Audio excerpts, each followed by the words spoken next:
কালো ব্যাজ পরে রাস্তায় নেমে প্রতিবাদে জাতীয় কংগ্রেস। নদিয়া জেলার কংগ্রেস নেতা আনিসুর সাহেব ও তার ছেলে আবু সুফিয়ানকে গুলি করে হত্যার অভিযোগে পশ্চিমবঙ্গ জুড়ে অবরোধ কর্মসূচির ডাক দেয় প্রদেশ কংগ্রেস। সেই কর্মসূচির অংশ হিসাবে নিমদারিয়া কোদালিয়া অঞ্চলে টাকি রোড অবরোধ করে বিক্ষোভ দেখান কংগ্রেস কর্মীরা। অভিযুক্তদের দ্রুত গ্রেফতার ও কঠোর শাস্তির দাবি জানানো হয়।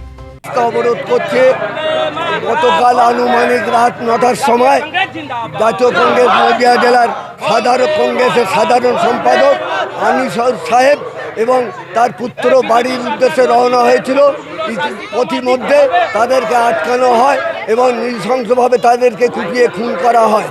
এবং কিছুদিন আগে কুচবিহারের বিজেপির রাজ্যসভার সাংসদ অনন্ত মহারাজ নেতাজি সুভাষচন্দ্র বসু সম্পর্কে যে অত্যন্ত আপত্তিজনক অবমাননাকর মন্তব্য করেছিলেন, তার প্রতিবাদে আমরা আজ নিমদারিয়া কোদালিয়া জাতীয় কংগ্রেসের পক্ষ থেকে এই অবরোধ কর্মসূচি পালন করছি।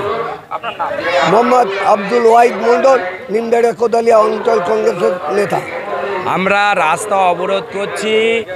আমাদের 15ই আগস্ট রাত্রে নাকাশিপাড়ার কংগ্রেস নেতা, প্রদেশ কংগ্রেসের সদস্য এবং নাকাশিপাড়ের জেলা কংগ্রেস নদিয়া জেলার যে সাধারণ সম্পাদক আনিসুর রহমান তার সন্তানকে যে নৃশংসভাবে হত্যা করেছে, সেই হত্যার প্রতিবাদে আমরা এই সরকারকে দৃষ্টি আকর্ষণ করতে চাই যে তাদেরকে ধরে দৃষ্টান্তমূলক শাস্তি যাতে তারা পায়, তার জন্য আমরা এই প্রতিবাদ সভা জাতীয় কংগ্রেসের পক্ষ থেকে প্রতিবাদ সভা আমরা করেছি।